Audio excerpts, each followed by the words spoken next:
Hello বন্ধুরা, বরাবরের মতন আমি আপনার সঙ্গে রয়েছি শুভঙ্কর এবং আপনি দেখছেন এরা ফ্রেন্ড ইউটিউব চ্যানেল। তো বন্ধুরা, 957 যে শূন্যপদ রয়েছিল রাজ্যের ফুড ইন্সপেক্টর পদ, সেই পদে পরীক্ষা দেবেন কিন্তু 11 লক্ষ পরীক্ষার্থী।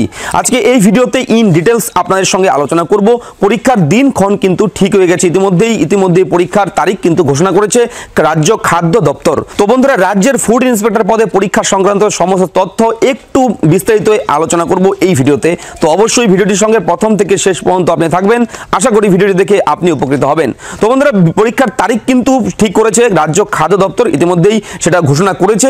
এই বিষয়ে থাকছে আরও বিস্তারিত তথ্য, কিভাবে পরীক্ষা নেবে কর্তৃপক্ষ, অর্থাৎ পিএসসি পাবলিক সার্ভিস কমিশনের মাধ্যমে কিন্তু হবে এই পরীক্ষা। তো চলুন ভিডিওটি শুরু করি। আশা করি আপনি ভিডিওটি দেখে উপকৃত হবেন।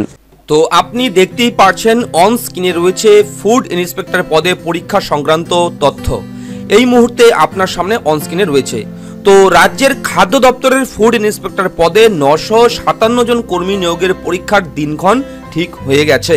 পরীক্ষার আয়োজক সংস্থা পাবলিক সার্ভিস কমিশন অর্থাৎ পিএসসির মাধ্যমে কিন্তু এই পরীক্ষা হবে। বুধবার রাতে জরুরি বৈঠকে সিদ্ধান্ত নিয়েছে আগামী 27 জানুয়ারি রাজ্যব্যাপী লিখিত পরীক্ষা নেওয়া হবে। এই পরীক্ষায় ন্যূনতম শিক্ষাগত যোগ্যতা ছিল মাধ্যমিক। সাধারণ প্রার্থীদের জন্য বয়সসীমা ছিল চলতি বছরের 1 জানুয়ারি অনুযায়ী 18 থেকে 40 বছর পর্যন্ত। তপশিলি জাতি ও উপজাতিদের জন্য অতিরিক্ত 5 বছর ছাড় এবং ওবিসিদের জন্য 3 বছর ছাড় দেওয়া হয়েছে।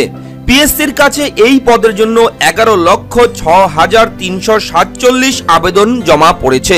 লিখিত পরীক্ষা নেওয়ার জন্য গোটা রাজ্যে 3,000-এরও বেশি পরীক্ষা কেন্দ্র বেছেছে পিএসসি অর্থাৎ পাবলিক সার্ভিস কমিশন।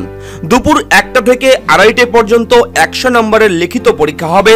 এমসিকিউ ধাঁচে উত্তর দিতে হবে।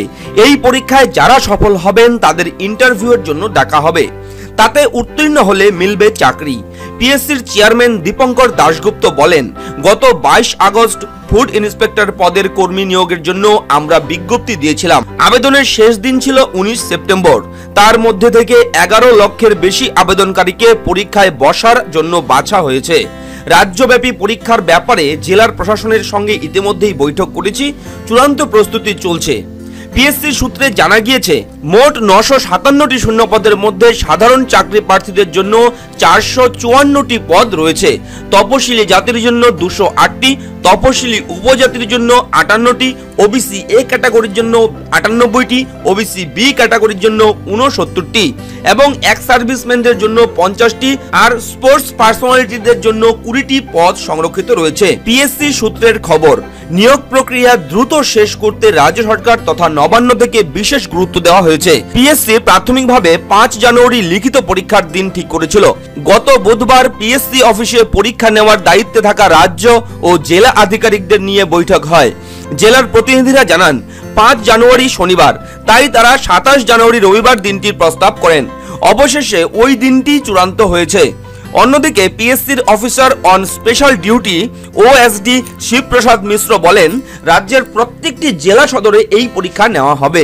সমস্ত জেলা প্রশাসনের সঙ্গে আলোচনাও হয়েছে, যেমন বারুইপুরে 30,000, ব্যারাকপুরে 52,000, বারাসাতে 70,000, বাঁকুড়ায় 50,000, সিউড়িতে 40,000, বহরমপুরে 76,000, মালদহে 73,000, ডায়মন্ড হারবারে 15,000, কৃষ্ণনগরে 84,000, মেদিনীপুরে 60,000, তমলুকে 40,000, কোচবিহারে 45,000, শিলিগুড়িতে 35,000 এবং চুঁচুড়ায় 46,000 প্রার্থী পরীক্ষা দেবেন। সাধারণ এবং ওবিসিভুক্ত প্রার্থীরা অনলাইন ফর্ম ফিল আপ করে 110 টাকা করে চালান দিয়েছিল।